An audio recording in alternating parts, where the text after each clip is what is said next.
Vamos dar prosseguimento às aulas de teologia sistemática. Mais uma vez, a gente está seguindo a teologia sistemática do N. Gruden e a gente está falando a respeito da teologia própria ou da doutrina de Deus. E agora a gente vai falar a respeito do fato de Deus subsistir em três pessoas, a respeito da Trindade. E a pergunta que a gente está fazendo é a seguinte: como pode Deus ser três pessoas mais um só Deus?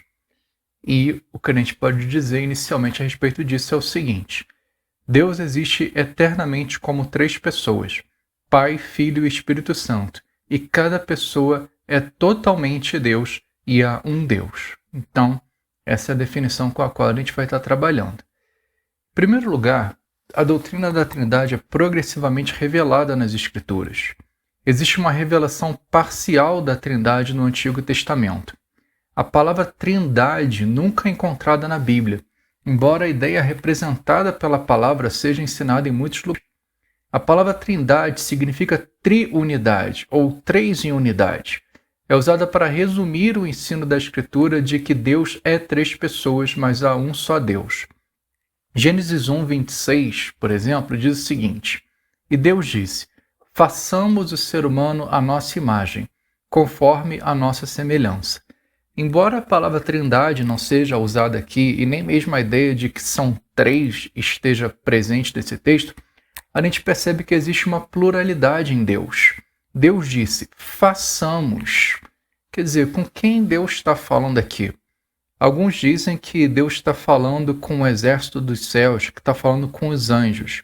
Mas isso parece improvável, porque Deus é o Criador de todas as coisas. Não existe uma menção de que os anjos estavam criando junto de Deus. A ideia é sempre de que Deus exclusivamente é o Criador. Então, essa pluralidade só pode fazer parte do próprio ser de Deus. Alguns dizem que isso daqui é um plural majestático, que de fato é uma coisa gramatical que é utilizada em alguns contextos. Às vezes uma pessoa fala, nós estamos fazendo, quando ela está se referindo a si mesma, o chamado plural majestático. No entanto, a gente não tem outros exemplos inequívocos de plural majestático sendo usado no Antigo Testamento, principalmente não em relação ao ser de Deus. Então, não parece ser o caso aqui. O que parece é que esse texto aqui está indicando que existe alguma pluralidade dentro do próprio ser de Deus. Também aqui em Gênesis 3:22. Então o Senhor Deus disse: Eis que o homem se tornou como um de nós, conhecedor do bem e do mal. E os mesmos comentários são cabíveis aqui. Alguém pode dizer que Deus está se referindo a ele e aos anjos, ou que ele está usando o plural majestático. No entanto, essas duas possibilidades não parecem tão prováveis quanto dizer que simplesmente existe uma pluralidade dentro do ser de Deus. E aqui, Gênesis 11:7. Venham, vamos descer e confundir a língua que eles falam, para que um não entenda o que o outro está dizendo.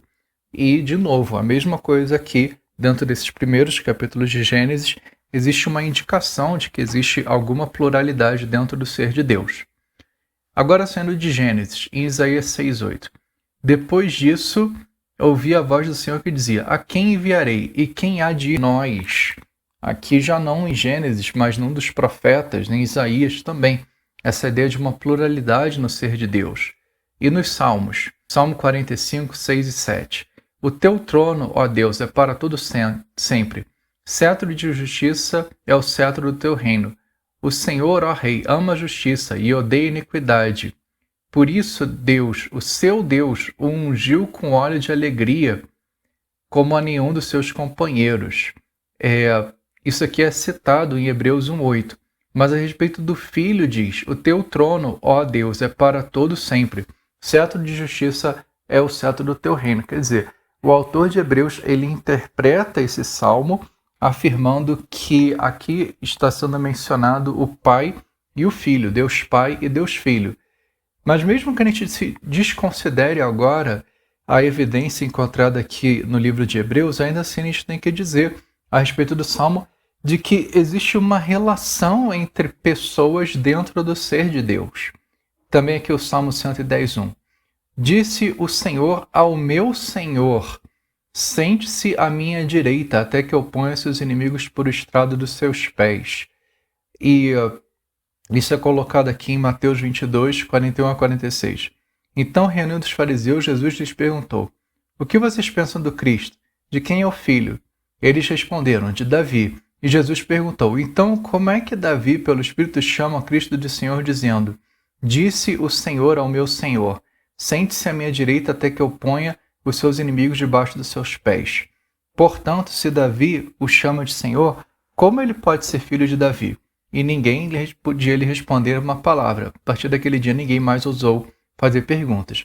Então, a gente vê que o Novo Testamento, em mais do que uma ocasião, ele interpreta diferentes passagens do Antigo Testamento que parecem indicar uma pluralidade no ser de Deus exatamente dessa maneira, de que de fato existe uma pluralidade no ser de Deus, pelo menos na relação entre o Pai e o Filho.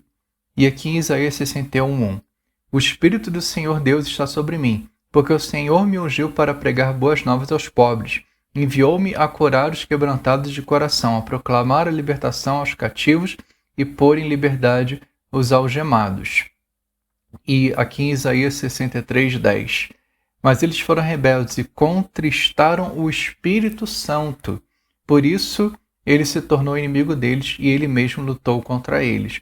Quer dizer, uma referência aqui não apenas à relação entre o Pai e o Filho, mas também em relação ao Espírito. Duas vezes aqui em Isaías. E em Oséias 1:7, porém da casa de Judá eu terei compaixão e o salvarei pelo Senhor, seu Deus. Quer dizer, Deus está falando que vai salvar a casa de Judá através de Deus, do Senhor, que também é seu Deus. Então, todas essas são referências no Antigo Testamento que indicam uma pluralidade dentro do ser de Deus e que, em algumas ocasiões, são interpretadas no Novo Testamento exatamente dessa maneira. Quer dizer, aquela indicação que nós teríamos só pelo Antigo Testamento, ela é confirmada em algumas ocasiões em textos do Novo Testamento. Outra indicação de uma pluralidade no ser de Deus encontrada no Antigo Testamento são as diferentes menções ao anjo do Senhor. Por exemplo, aqui em Gênesis 16, 7 e 8. Quando o anjo do Senhor a encontrou junto à fonte de água no deserto, junto à fonte no caminho de Sur, perguntou-lhe: Agar, serva de Sarai, de onde você vem e para onde vai? Ela respondeu: fujo da presença de Sarai, minha senhora. A palavra anjo, ela quer dizer literalmente mensageiro. E há diversas referências a anjos no Antigo Testamento em que realmente o que parece aqui é que é uma criatura, é um ser criado e que é enviado por Deus como seu mensageiro. Mas existem algumas referências a um anjo do Senhor. E existem motivos aqui para a gente acreditar que esse anjo do Senhor não é uma criatura, não é um ser criado, senão de que é uma apresentação do próprio Deus. Nesse caso aqui, quando o anjo do Senhor vem falar com Agar, com a serva de Sarai. E a gente tem uma percepção, quando a gente vai lendo esse texto, não só esses versículos aqui que eu coloquei, mas de que esse anjo do Senhor não era nada menos do que o próprio Deus. A gente pode dizer que isso aqui era uma teofania, uma apresentação do ser de Deus. Mas parece haver uma coisa especial aqui, por causa dessa menção de anjo do Senhor. E aqui, em Juízes 2:1, o anjo do Senhor foi de Gilgal a Boquim e disse: Eu tirei vocês do Egito e os trouxe à terra que sob juramento havia prometido a seus pais. Eu disse: nunca invalidarei a minha aliança com vocês. No caso do livro de Juízes, o anjo do Senhor está dizendo que foi ele que tirou o povo do Egito. Bom, na verdade foi Deus que tirou o povo do Egito, a não ser então que esse anjo do Senhor seja ninguém mais, ninguém menos do próprio, uma manifestação do próprio Deus. E na verdade, a gente pode até entender que esse anjo do Senhor não é uma manifestação qualquer de Deus, mas de que é o próprio Jesus. Isso daqui, o anjo do Senhor, é ninguém mais, ninguém menos do que a segunda pessoa da Trindade, do que Jesus antes da sua encarnação. A gente também tem a referência à sabedoria do Senhor, aqui em Provérbios 8, que diz o seguinte: o Senhor me possuía no início da sua obra, antes das suas obras mais antigas. Fui estabelecida desde a eternidade, desde o princípio, antes do começo da terra. Quer dizer, a ideia aqui de que existe uma sabedoria de Deus que é coeterna com Deus. E é falada nos termos como se fosse uma pessoa. Então essa sabedoria de Deus, ela também faz parte do ser de Deus. Ela é igual a Deus, pelo menos na sua eternidade. E a gente poderia dizer que essa sabedoria de Deus, de novo, não é nada mais, nada menos do que o próprio Senhor Jesus. Aqui na NAA está falando o Senhor me possuía. Algumas traduções falam o Senhor me criou. Mas, de fato, a tradução na NAA aqui ela está melhor, porque a palavra em hebraico utilizada que é traduzida algumas vezes como criou, não é a palavra típica em hebraico para criar, bara. É uma outra palavra em hebraico que fica melhor traduzida como possuía. Quer dizer, para não passar aqui a ideia de que essa sabedoria foi criada, porque realmente essa não é a ideia do hebraico. A ideia é mesmo de uma sabedoria que é coeterna com Deus.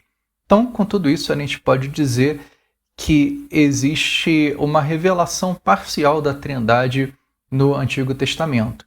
E existe uma revelação mais completa da Trindade no Novo Testamento. Quer dizer, se no Antigo Testamento a Trindade ela fica algumas vezes subentendida, no Novo Testamento ela é plenamente revelada. Por exemplo, aqui em Mateus 3, 16 e 17. Depois de batizado, Jesus logo saiu da água, e eis que os céus se abriram, e ele viu o Espírito de Deus descendo como pomba vindo sobre ele.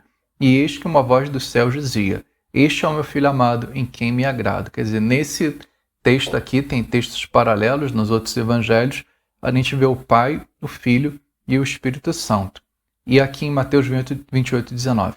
Portanto, vão e façam discípulos de todas as nações, batizando-os em o nome do Pai, do Filho e do Espírito Santo. Quer dizer, essas três pessoas, ou esses três aqui, que são mencionados no mesmo nível de autoridade, já que o batismo é feito no nome, quer dizer, aqui a ideia de autoridade, tanto de um quanto dos outros dois. E 1 Coríntios 12, 4 a 6. Ora, os dons são diversos, mas o Espírito é o mesmo. E também a diversidade nos serviços, mas o Senhor é o mesmo. E a diversidade nas realizações, mas o Deus é quem opera tudo em todos. Então, de novo aqui, o Espírito, o Senhor aqui é uma referência mais direta a Jesus. E se fala também a respeito de Deus. E 2 Coríntios 13, 13. A graça do Senhor Jesus Cristo, o amor de Deus e a comunhão do Espírito Santo estejam com todos vocês. Quer dizer, as três pessoas do Espírito Santo, as três pessoas da Trindade, ou essas três pessoas aqui, são utilizadas em conjunto no momento em que Paulo está abençoando. Então, as pessoas podem ser abençoadas a partir dessas três pessoas.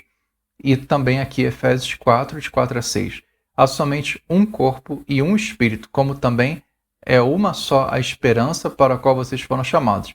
Há um só Senhor, uma só fé, um só batismo, um só Deus e Pai de todos, o qual é sobre todos, age por meio de todos e está em todos. De novo, a gente tem aqui o Pai, o Filho e o Espírito Santo sendo mencionados por Paulo nessa passagem, e todos eles com o mesmo nível de autoridade e dando a ideia de que todos eles compartem da mesma essência do ser de Deus. Um texto que a gente deve mencionar é 1 João 5, de 7 a 8, porque em traduções mais antigas esse texto ele é apresentado como uma evidência da Trindade, o que acontece aqui na Almeida Corrigida e Fiel, que diz o seguinte: porque três são os que testificam no céu, o Pai, a Palavra e o Espírito Santo, e estes três são um. E três são os que testificam na terra, o Espírito e a água e o sangue, e esses três concordam num.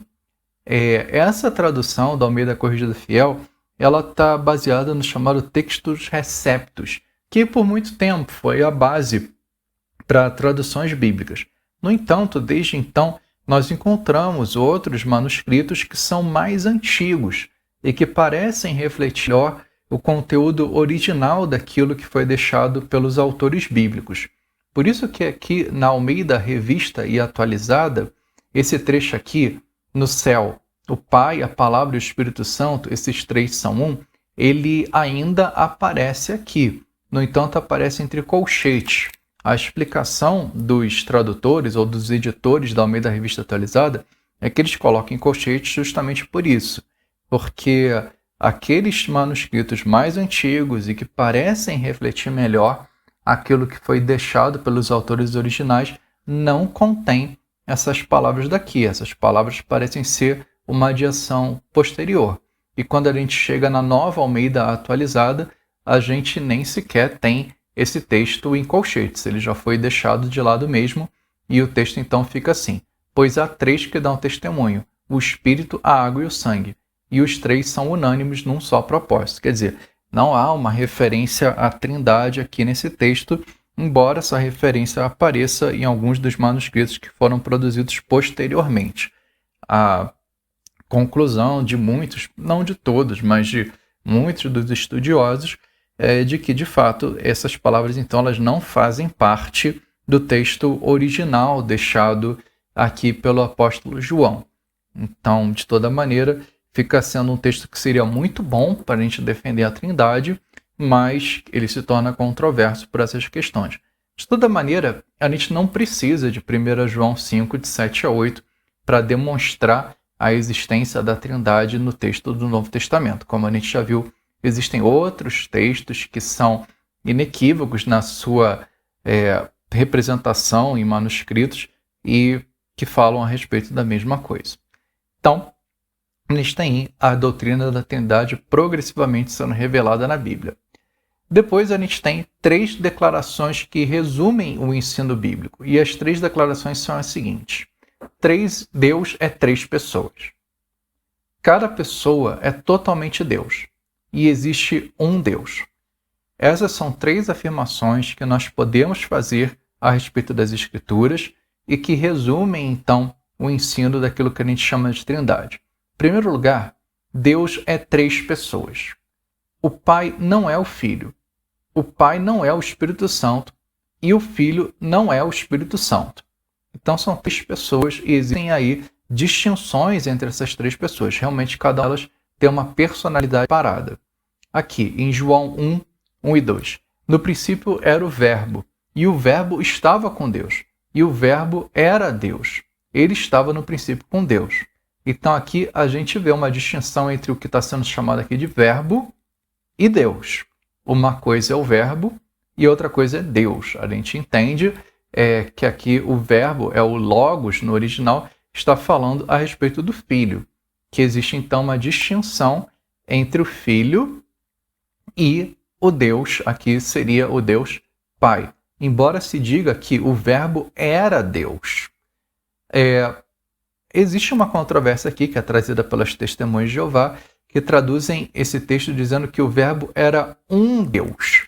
No entanto, essa é uma tradução que realmente não faz sentido para quem conhece o grego. Existe uma coisa no grego que é chamada de regra de Cowell. O Cowell ele foi um gramático do século passado e que ele demonstrou melhor do que outras pessoas que é impossível traduzir esse texto aqui como o Verbo era um Deus. Quer dizer, isso já era sabido antes por outras pessoas, mas foi apresentado de uma maneira mais formal por esse gramático no século passado.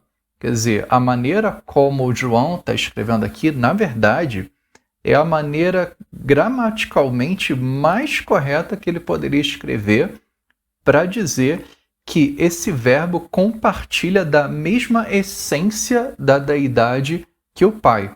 Quer dizer, de todas as maneiras que esse texto aqui poderia ser escrito em grego, João escolheu a melhor maneira possível para deixar o mais claro possível aquilo que ele estava falando, de que o verbo era de fato Deus, de que o verbo tem a mesma essência do ser de Deus.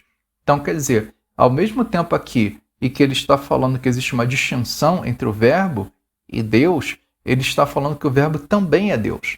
Ele não está falando que o verbo é um Deus com D minúsculo e que Deus Pai é um outro Deus com Deus maiúsculo. A tradução que as Testemunhas de Jeová fazem desse texto realmente contraria tudo aquilo que nós conhecemos a respeito da gramática da língua grega. Também aqui João 17, 24. Pai, a minha vontade é que, onde eu estou, também estejam comigo os que me deste, para que vejam a minha glória que me conferiste, porque me amaste antes da fundação do mundo. Quer dizer, aqui está Jesus dialogando, se dirigindo ao Pai, mostrando uma distinção de personalidade entre o Pai e o Filho. E João 14, 26. Mas o Consolador, o Espírito Santo, que o Pai enviará em meu nome, esse ensinará a vocês todas as coisas e fará com que se lembrem de tudo o que eu lhe disse. Quer dizer, nesse texto aqui a gente tem uma distinção não só entre o Pai e o Filho, mas entre o Pai, o Filho e o Espírito Santo. A gente não tem dúvidas sobre a personalidade de Deus Pai e do Deus Filho, mas às vezes as pessoas têm dúvidas sobre a personalidade do Espírito Santo. E a gente pode dizer que o Espírito Santo é uma pessoa. O Espírito Santo não é uma força, uma energia ou um poder, como algumas pessoas até popularmente pensam que ele é. O Espírito Santo se relaciona com o Pai e o Filho.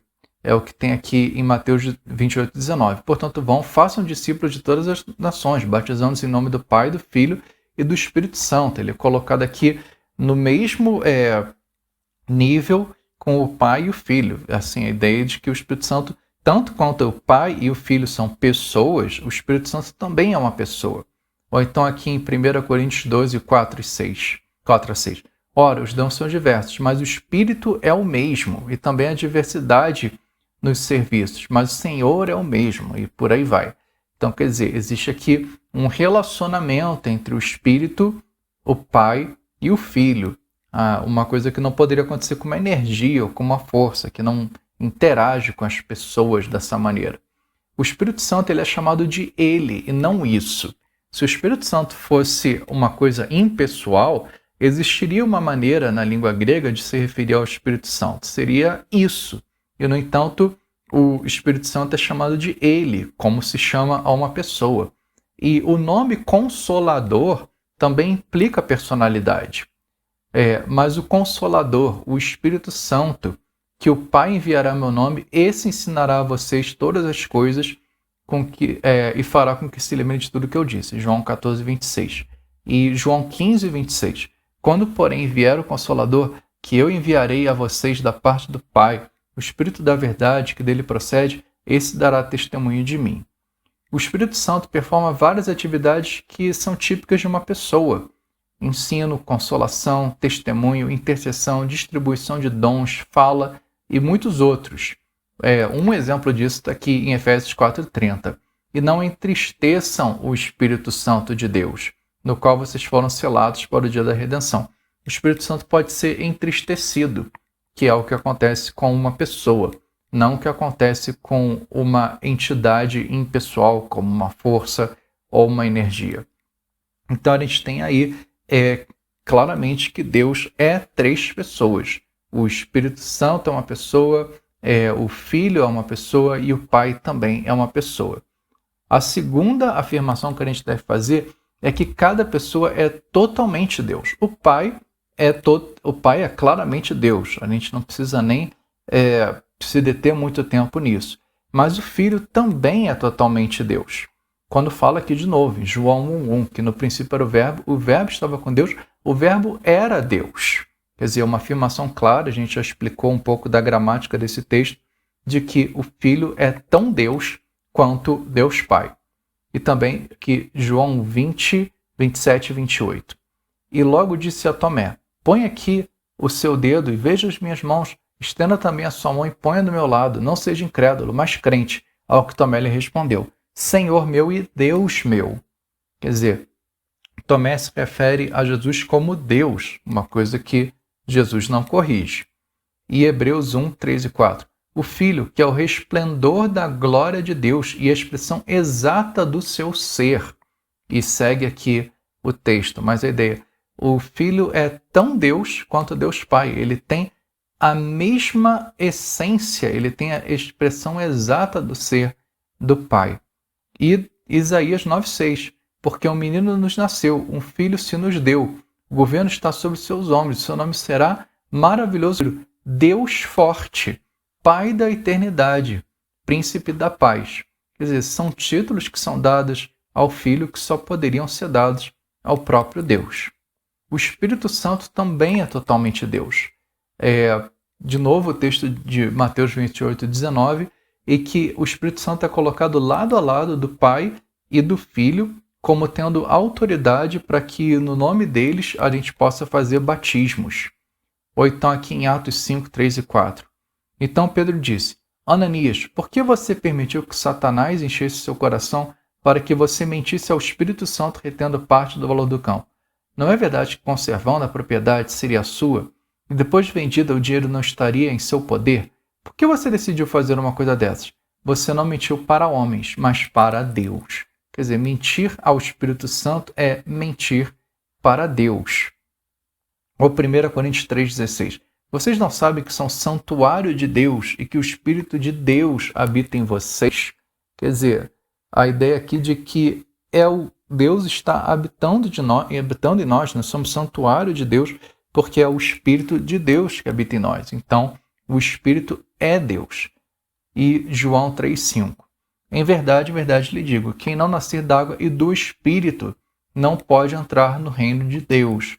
Então, aqui também a ideia de que o Espírito Santo é Deus, na medida em que é dele que procede a nossa regeneração. Então, a gente pode afirmar que Deus é 3 pessoas, nós podemos afirmar que cada pessoa do ser de Deus é totalmente Deus, e finalmente a gente deve afirmar que existe um só Deus. Deuteronômio 6, 4 e 5. Escute, Israel, o Senhor nosso Deus é o único Senhor. Portanto, ame o Senhor, seu Deus, de todo o coração, de toda a sua alma, com toda a sua força. Isso, inclusive, é um texto muito famoso dentro do Pentateuco e que está afirmando isso. O Senhor, nosso Deus, é único. Ele é o único Senhor. Ou Efésios 15, 11. Ó Senhor, quem é como tu entre os deuses? Quem é como tu, glorificado em santidade, terrível em feitos gloriosos, que opera as maravilhas? Esse texto aqui é até interessante, porque a Bíblia reconhece a existência de outros deuses, pelo menos outros deuses na imaginação das pessoas. A gente pode pensar nesses deuses aqui também como seres que não são humanos. A gente pode pensar que também em demônios como deuses. Mas a ideia aqui é de que só existe realmente um Deus e que esses outros, de fato, não são deuses. Existe somente um Deus que tem essa essência diferente de todos os outros. Ou aqui em 1 Reis 8, 59 e 60. Que essas minhas palavras com que supliquei diante do Senhor estejam presentes diante do Senhor nosso Deus de dia e de noite, para que ele faça justiça ao seu servo e ao seu povo de Israel, segundo cada dia o exigir, para que todos os povos da terra saibam que o Senhor é Deus e que não há outro. Não há outro Deus como o nosso Deus. Ou Isaías 45:5, eu sou o Senhor e não há outro, além de mim não há Deus. Quer dizer, os outros deuses não são de fato deuses. Eles são demônios, eles são fruto da imaginação das pessoas, mas eles não são Deus da mesma maneira que o nosso Deus é Deus. Ou 1 Timóteo 2,5, porque há um só Deus e um só mediador entre Deus e a humanidade, Cristo Jesus, homem. Ou Tiago 2,19. Você crê que Deus é um só? Você faz muito bem quando você crê que Deus é um só. Bom, até os demônios creem e tremem. Então a gente tem aí todas essas afirmações inequívocas de que Deus é somente um. Então a gente tem que conciliar essas diferentes informações. De que Deus é 3 pessoas, o testemunho bíblico a respeito disso é inequívoco, de que cada uma dessas pessoas é totalmente Deus, a gente também tem um testemunho bíblico inequívoco a respeito disso, e finalmente de que existe um só Deus. Essas são as afirmações bíblicas a respeito das quais a gente não pode ter dúvida. E a maneira que a gente tem de expressar isso é usando o nome Trindade. Todas as soluções simplistas acabam por negar algum aspecto do ensino bíblico. Quer dizer, existem tentativas de alguma maneira solucionar isso, mas se faz isso de uma maneira simplista. Existem soluções que negam que Deus é 3 pessoas, existem soluções que negam que cada pessoa é totalmente Deus, e existem soluções que negam que existe um só Deus. A gente também tem analogias que se tenta fazer a respeito disso, mas todas essas analogias elas acabam não representando realmente bem aquilo que é o ensino bíblico. Algumas pessoas falam que Deus é como um trevo de 3 folhas. Bom, é uma analogia que se pode tentar usar, mas ela não transmite realmente. No final das contas, esse trevo ele é uma plantinha da qual saem 3 folhas, mas não é isso que é a Trindade. Ou Deus é como uma árvore, com partes, com tronco, galhos e raiz. Mas não existe nada na Bíblia que nos faça pensar que as pessoas são partes de Deus, mas sim de que cada pessoa possui completamente a essência de Deus, e não só parte dela. Ou Deus é como água no estado líquido, sólido e gasoso. A ideia de que é simplesmente o fato de que essas 3 pessoas são Deus em momentos diferentes. E não é o caso. Deus está sempre sendo o Pai, o Filho e o Espírito Santo. Ou Deus é como homem, que é ao mesmo tempo um pai, um fazendeiro, um presbítero na igreja. Quer dizer, a ideia de que são diferentes funções. E, de novo, não é isso que a Bíblia nos apresenta. A gente deve tomar muito cuidado, então, com analogias para tentar explicar a Trindade. A Bíblia ela usa muitas analogias para falar sobre várias coisas. Inclusive, a Bíblia usa muitas analogias para falar a respeito do próprio Deus. Mas é muito interessante observar que a Bíblia nunca usa analogias para se referir à própria Trindade. Então, quer dizer, o fato de que a Bíblia usa analogias para falar a respeito de Deus, mas não a respeito da Trindade, deve realmente chamar a nossa atenção. Quer dizer, o mais próximo que a gente tem do que a gente poderia chamar de uma analogia é o fato de que essas 3 pessoas são chamadas de Pai, de Filho e de Espírito. Especialmente aqui a relação entre um Deus Pai e um Deus Filho. Isso aqui é uma coisa da nossa realidade humana, a relação de pai e com filho, que a gente pode chamar de analogia, mas para além disso, a gente não tem analogias sendo utilizadas para falar a respeito da Trindade e a gente então deve tomar bastante cuidado a respeito disso e simplesmente estar satisfeitos com a linguagem que a Bíblia nos apresenta. A gente também deve dizer que Deus existe eterna e necessariamente como a Trindade. Quer dizer, a Trindade não é algo que Deus passou a ser em algum momento, mas é realmente algo em si ao ser de Deus. De novo, quando fala em João 1, de 1 a 3. No princípio era o verbo, estava... no princípio era o verbo estava com Deus, o verbo era Deus. Ele estava no princípio com Deus. Todas as coisas foram feitas por ele, sem ele nada do que foi feito se fez. Quer dizer, a ideia de que sempre fez parte do ser de Deus subsistir em 3 pessoas. Ou Gênesis 1, 1 e 2. No princípio era Deus. No princípio Deus criou os céus e a terra. A terra era sem forma e vazia, havia trevas sobre a face do abismo. E o Espírito de Deus se movia sobre as águas. Quer dizer, a gente tem aqui a presença do Pai, do Filho e do Espírito Santo no momento da criação. Ou João 17, 5. E agora, ó Pai, glorifica-me contigo mesmo com a glória que eu tive junto de ti antes que houvesse mundo. Quer dizer, a ideia de que antes da criação, o Filho já estava com o Pai, compartilhando da glória do Pai. Então, a Trindade não é uma coisa que pertence a Deus a partir de algum momento, mas sim algo que faz parte do seu ser desde a eternidade. Vários erros surgiram ao longo da história por negar qualquer uma das 3 afirmações que resumem o ensino bíblico. De novo, as nossas afirmações são de que Deus é 3 pessoas, cada pessoa é totalmente Deus e de que existe um só Deus. O modalismo foi uma heresia que afirma que existe uma pessoa que aparece para nós em 3 formas diferentes, ou 3 modos. Daí o nome modalismo. O modalismo também é chamado de sabelianismo, ou de modalismo monárquico. Monarco aqui não tem nada a ver com a monarquia, com os reis, mas sim com a ideia de mono, que é um só. Então, quer dizer, a ideia aqui de que existe uma só ordem, então existe realmente um só Deus, só que ele aparece de 3 maneiras diferentes. O Sabélio, ele foi um teólogo cristão, a gente não sabe exatamente quando ele nasceu, mas ele faleceu em 215 depois de Cristo. Ele é o principal nome associado com esse modalismo. E o que ele diz é que Deus não é três pessoas, mas que Deus é uma pessoa que se apresenta de modos diferentes. No Antigo Testamento, ele se apresentava como Pai, no Novo Testamento, ele se apresenta como Filho, e agora, para a igreja, ele se apresenta como o Espírito Santo. Então, o Deus do modalismo, a gente pode dizer, é um Deus solitário. E ele precisou criar justamente para ter companhia, porque ele estava sozinho na eternidade. Existem hoje pentecostais que são modalistas. São os pentecostais do nome de Jesus, ou pentecostais apostólicos. E eles afirmam isso mesmo. Afirmam, então, que, na verdade, não existem três pessoas, mas sim de que Deus se apresenta em algum momento como Pai, em outro momento ele se apresenta como Filho e apresenta depois como Espírito, mas não havendo essa distinção de pessoas dentro do ser de Deus. O arianismo nega a plena divindade do Filho e do Espírito Santo.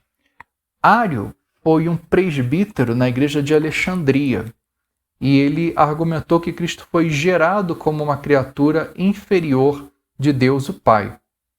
O arianismo é uma forma radical de subordinacionismo, em que a palavra de Deus pré-existente antes da encarnação é considerada uma criação de Deus Pai, de modo que era uma vez quando ele não era.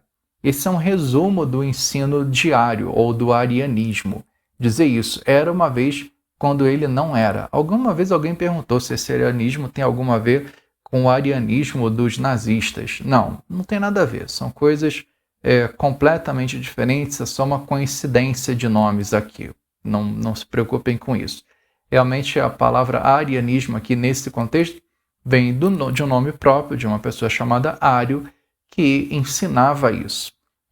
Na teologia, o arianismo foi condenado no primeiro concílio ecumênico da igreja, que se reuniu na cidade de Niceia em 325 d.C.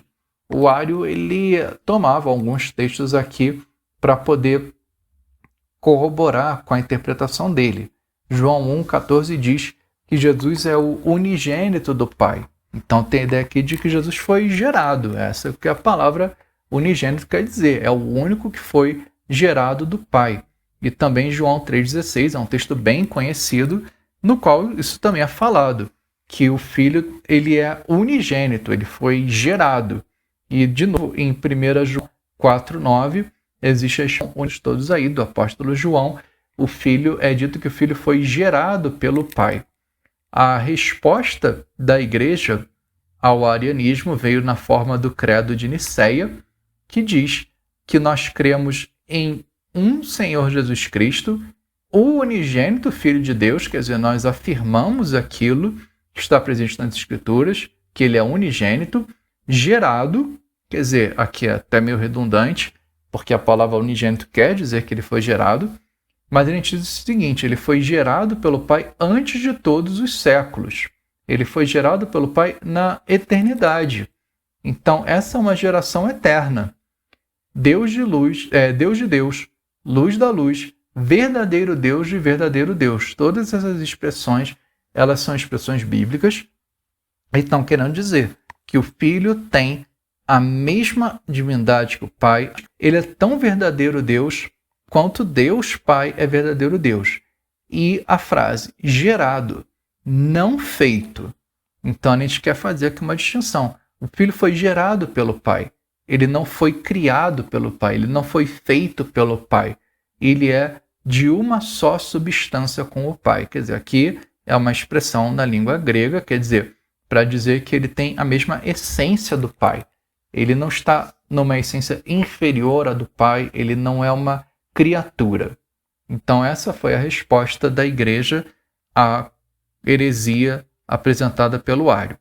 Isso foi reforçado no Concílio de Constantinopla, em 381. Então, hoje, quando nós recitamos o Credo de Niceia, quase que sempre o que a gente está recitando, na verdade, é o Credo Niceno-Constantinopolitano. A gente está citando a revisão feita em 381 do Credo que foi produzido originalmente em 325, porque, nesse tempo, entre os dois concílios, percebeu-se que o texto original ele merecia alguma revisão. Então, o que nós temos hoje é o texto como é apresentado no Concílio de Constantinopla. E aqui o que se diz é que foi uma controvérsia gigante por causa de uma letrinha, porque existem duas palavras em grego que são praticamente iguais, que são homoousios e homoósios. Elas são palavras muito parecidas, que só tem uma letrinha bem pequena separando essas duas palavras, mas na verdade é uma coisa da maior importância, porque a primeira palavra ela significa da mesma substância e a segunda palavra significa de substância semelhante. Os arianos eles estariam dispostos a dizer que Jesus é de uma substância semelhante à substância de Deus Pai. Mas aquilo que nós encontramos nas Escrituras e que foi afirmado então pela Igreja foi que Jesus é da mesma substância, ele é, quer dizer, da mesma essência que Deus Pai. E com isso o arianismo ele foi considerado uma heresia. E a gente pode pensar, puxa, mas isso foi há vários séculos atrás, por que isso é relevante para nós hoje? Bom, os testemunhos de Jeová são basicamente arianos. É isso que eles são. Eles pensam que Jesus é uma criatura, a primeira criatura, uma criatura muito especial, mas ainda assim, uma criatura de Deus Pai. E os mormons não estão muito distantes de dizer a mesma coisa. Eu comentei que o arianismo é uma forma radical de subordinacionismo. O subordinacionismo é a crença de que o Filho e o Espírito Santo são subordinados a Deus Pai em natureza e ser.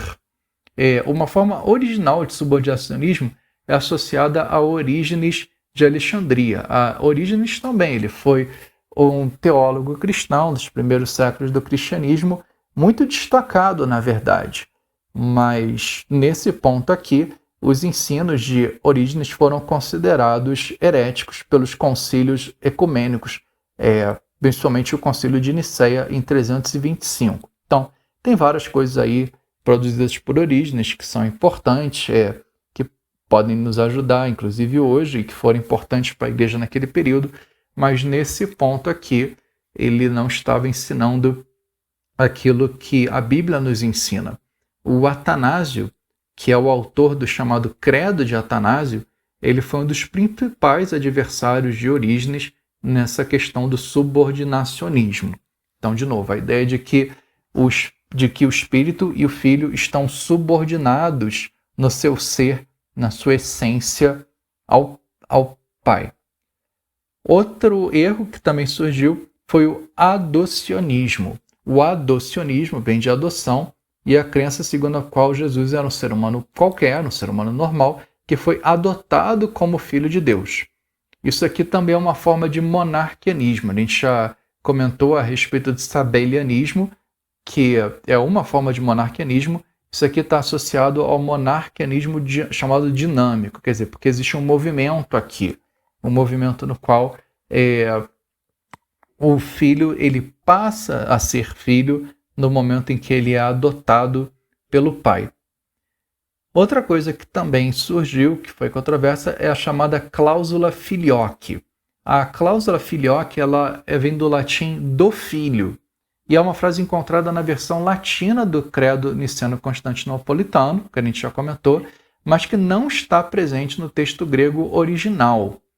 É porque, inclusive na maneira como nós geralmente recitamos esse credo nas nossas igrejas, nós dizemos: creio no Espírito Santo, Senhor e vivificador, que procede do Pai e do Filho.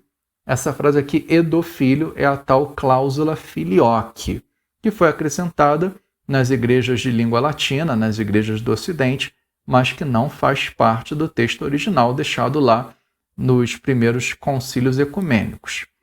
Então, essa cláusula, ela inclusive acabou sendo uma das razões da divisão entre a Igreja Católica Romana no Ocidente e a Igreja Ortodoxa Grega no Oriente em 1054, chamado de o Grande Cisma, e que permanece até hoje. Quer dizer, desde 1054 a gente tem aí a igreja dividida em Igreja do Ocidente e Igreja do Oriente, entre outras razões, por causa disso daí, porque a igreja grega considerava que a igreja latina estava acrescentando uma coisa indevidamente ao credo niceno-constantinopolitano.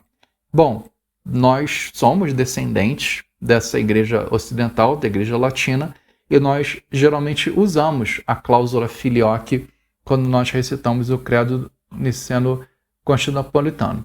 A briga da igreja oriental é que esse acréscimo foi feito sem que houvesse um conselho ecumênico por trás desse acréscimo. Mas a gente pode se perguntar se essa frase ela é bíblica ou não. E a gente se inclina por dizer que essa frase é sim bíblica, que a gente vê aqui em João 15, 26. Quando, porém, vier o Consolador, que eu enviei a vocês da parte do Pai, o Espírito da verdade, que dele procede, esse dará testemunho de mim. Então, a afirmação aqui de que o Espírito procede do Pai, mas ele é enviado pelo Filho. Então, parece razoável dizer que o Espírito procede do Pai e que também procede do Filho. De toda forma, o credo, aqui ele é uma tentativa de refletir o ensino bíblico, mas em momento algum a gente está afirmando que o credo seja infalível, como infalíveis são as Escrituras. Também aqui João 16, 7. Mas eu lhes digo a verdade, é melhor para vocês que eu vá, porque se eu não for, o Consolador não virá para vocês, mas eu o enviarei a vocês. Então, essa base bíblica para falar que o Espírito Santo procede tanto do Pai quanto do Filho. Por que a doutrina da Trindade é importante? Bom, a gente pode se perguntar de uma maneira diferente. A gente pode perguntar o que nós perdemos sem a doutrina da Trindade? Sem a doutrina da Trindade, nós não temos a nossa salvação. Nós não temos a expiação. Nós não temos a justificação pela fé somente. Nós não podemos orar e adorar Jesus, porque Jesus não seria de fato Deus, mas seria alguma criatura, um ser subordinado a Deus. Nós não poderíamos dar glória a Deus somente, porque nós estaremos dando glória a uma criatura também, que seria Jesus. E nós não teríamos a independência, também chamada de aceidade de Deus. Então, por todos esses motivos, a doutrina da Trindade é fundamental. O Pai enviou o Filho para nos salvar. E a nossa salvação é operada em nós através do Espírito Santo.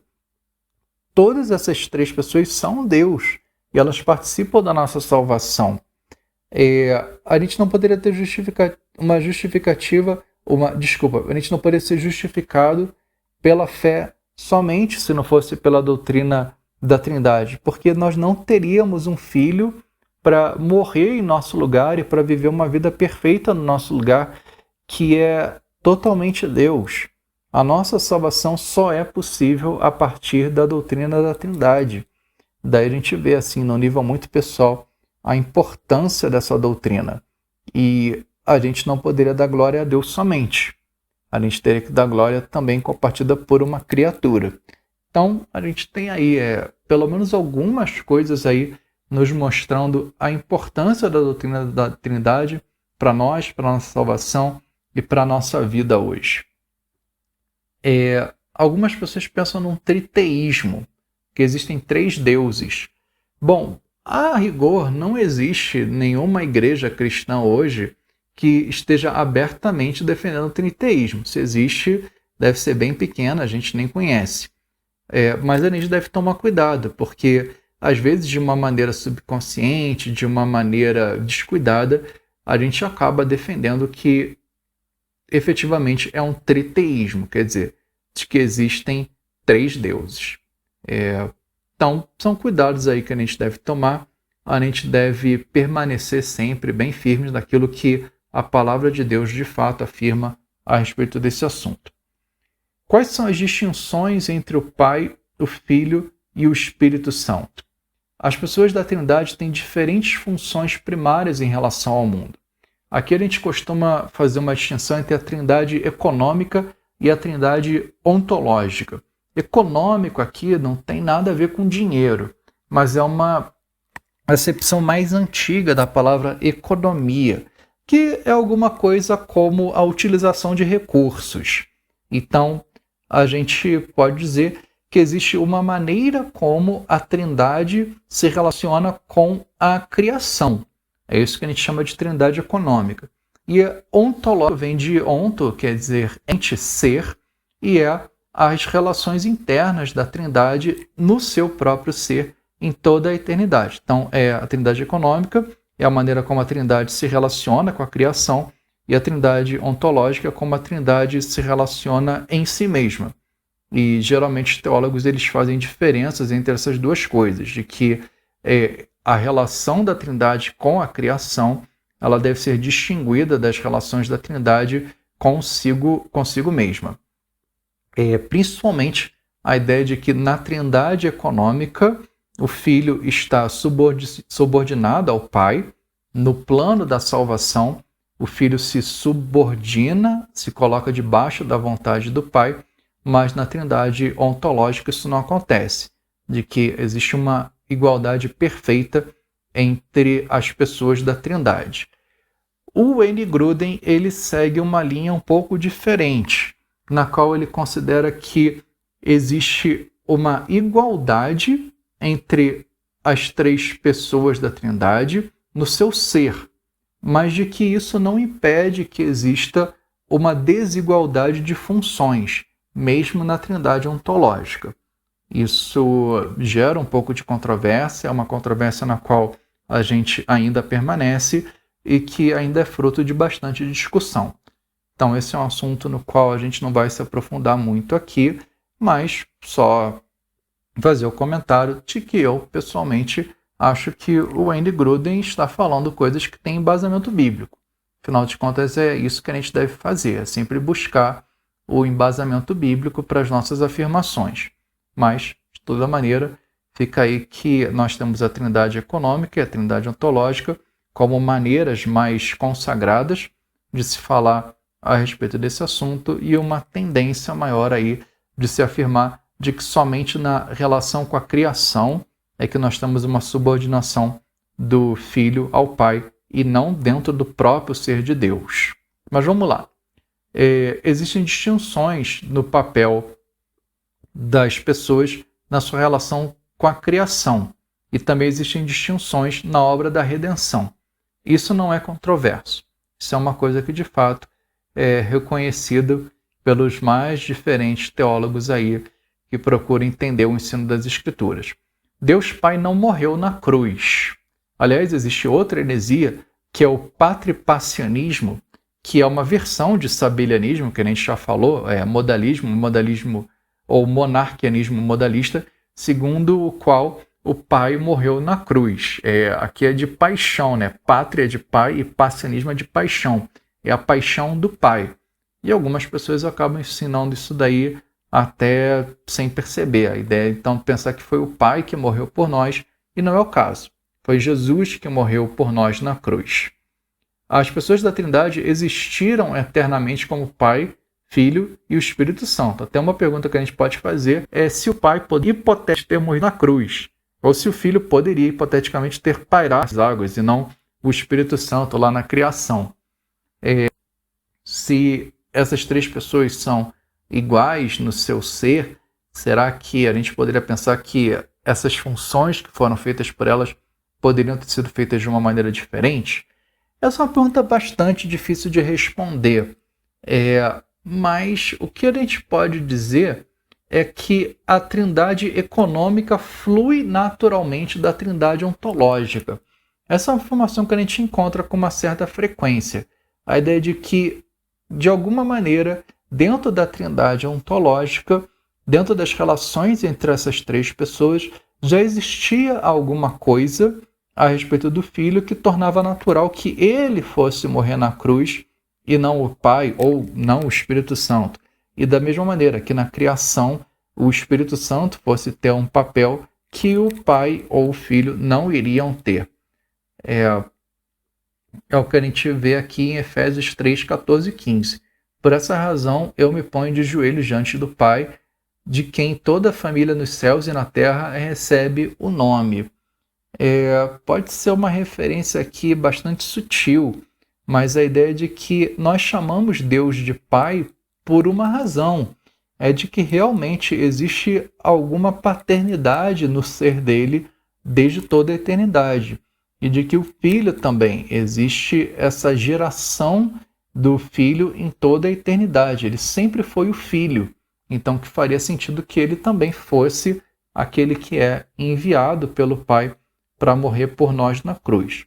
São afirmações que a gente faz com um certo cuidado, mas, de toda maneira, o que parece indicar é que aquilo que acontece com a Trindade econômica não deve ser separado daquilo que acontece na Trindade ontológica, mas que uma coisa flui naturalmente da outra. De toda forma, as únicas distinções entre as pessoas da Trindade estão na forma como elas se relacionam entre si e não na forma como se relacionam com a criação. Quer dizer, essas três pessoas, elas são iguais no seu poder, na sua essência, na dignidade de serem adoradas, na sua glória. Elas são iguais nessas coisas. As diferenças que aparecem são distinções na maneira como elas se relacionam conosco, seja na obra da criação, seja na obra da redenção. E qual é a relação entre as três pessoas e o ser de Deus? Cada pessoa da Trindade é totalmente Deus. As diferenças, então, elas são de relacionamento, não de ser. A existência de Deus, o ser de Deus, ele está numa categoria de ser além de qualquer coisa que nós experimentamos. Daí a dificuldade da gente entender essas coisas perfeitamente. É que nós não estamos acostumados com uma existência na qual nós temos uma distinção de personalidade. Eu sou uma pessoa, é isso que eu sou. E é o que cada um de nós experimenta. Então, essa distinção aí de pessoas dentro de um mesmo ser realmente é uma coisa que pertence aí a Deus e que não é compartilhada conosco.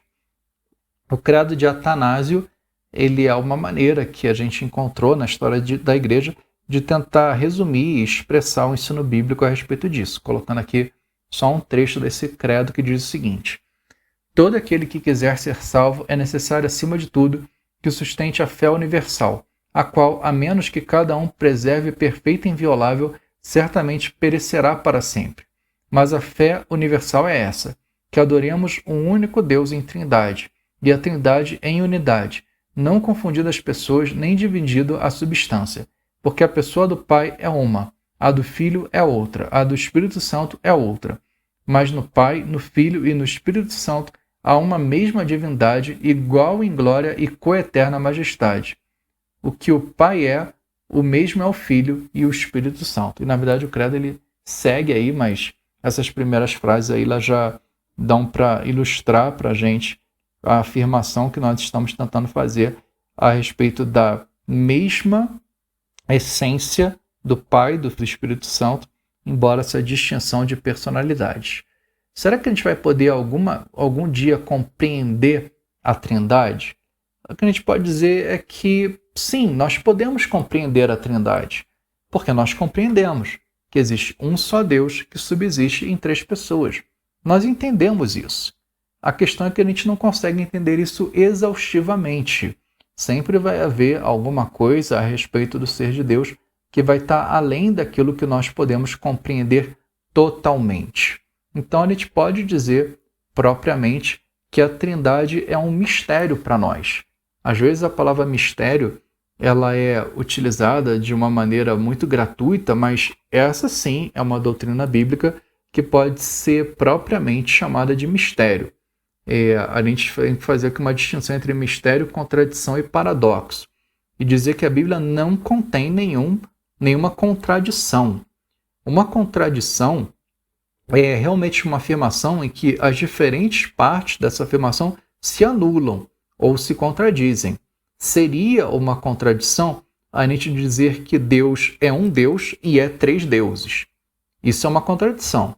Ou Deus é um Deus, ou Deus é três deuses. Ou a gente dizer que Deus é uma pessoa e Deus é três pessoas. Isso é uma contradição, as diferentes partes dessa afirmação elas estão se anulando. Ou Deus é uma pessoa, ou Deus é três pessoas. Mas não existe nenhuma contradição em dizer que Deus é um no seu ser, mas que ele é três em pessoas ou em personalidade.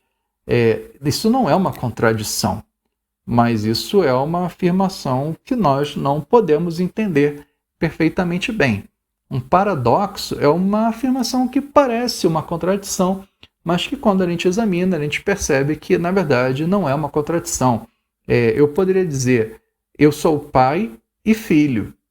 Mas espera aí, você é pai ou você é filho? Mas é fácil entender isso. Quer dizer, eu sou pai de uma pessoa e sou filho de outra pessoa. Eu posso ser pai e filho ao mesmo tempo. Eu não posso ser pai e filho ao mesmo tempo na mesma relação. Eu não posso ser o pai e o filho da mesma pessoa. Mas ser pai de uma pessoa e filho de outra. Não existe nenhuma contradição nisso. E a gente podia seguir aqui. Existem muitas frases que são classicamente utilizadas como exemplos de paradoxos. Quer dizer, um paradoxo é uma coisa que pode até parecer uma contradição à primeira vista, mas que quando examinado com um pouco mais de cuidado, a gente vê que não é contradição nenhuma. Então, de novo, a gente deve manter bastante firme que na Bíblia não há contradições. Ela é toda inspirada pelo mesmo Deus, e a gente tem um Deus que é de paz e não de confusão. Então não há contradições dentro da Bíblia, mas sim existem alguns mistérios, que são algumas afirmações que, embora não sejam contraditórias, elas não podem ser perfeitamente solucionadas através da nossa razão. Então, o mistério da Trindade é uma dessas que realmente merece ser chamado de mistério. E aplicando isso para a gente, Deus possui em si mesmo unidade e diversidade. Essa é pelo menos uma aplicação que a gente pode tirar a partir da Trindade, além do que a gente já falou sobre a importância da Trindade para a nossa salvação e para hoje, a nossa adoração a Deus. Mas essa também. Deus fez o ser humano macho e fêmea. De alguma maneira, isso reflete o fato de que há unidade e diversidade no ser de Deus. Quer dizer, o ser humano é um só, mas o ser humano, ele se apresenta dessa maneira, com essa distinção entre os sexos. A igreja também, ela é composta por muitos membros, embora ela seja um só corpo. Há diversidade de dons na igreja. E a igreja ela é composta por judeus e gentios. Na verdade, a igreja ela é uma só, mas ela é composta por pessoas de vários povos. A gente chama a igreja de católica. Não é a igreja católica apostólica romana, mas a igreja católica no sentido de universal, que também não é aquela igreja ou aquela seita chamada de igreja universal, que é uma seita herética. Mas, então, nós temos também essa unidade e diversidade em vários aspectos das nossas vidas. E isso não é uma coisa ruim, isso é uma coisa muito boa. Na verdade, é uma coisa que também está de Deus. Então, a gente vive, inclusive, em tempos hoje em que se fala muito sobre diversidade, e a gente não deve necessariamente reagir mal a qualquer conversa a respeito de diversidade, porque há diversidade no ser de Deus, há diversidade na maneira como Deus nos criou e há diversidade na maneira como Deus estabeleceu a sua igreja. Então, a gente deve se esforçar para viver dentro dessa diversidade, a gente deve se esforçar para apreciar isso como parte da obra de Deus e, ao mesmo tempo, para que essa diversidade não leve a divisões, mas que a diversidade também possa ser vivida em unidade. São pelo menos algumas aplicações aí que a gente pode também pensar a respeito da doutrina da Trindade.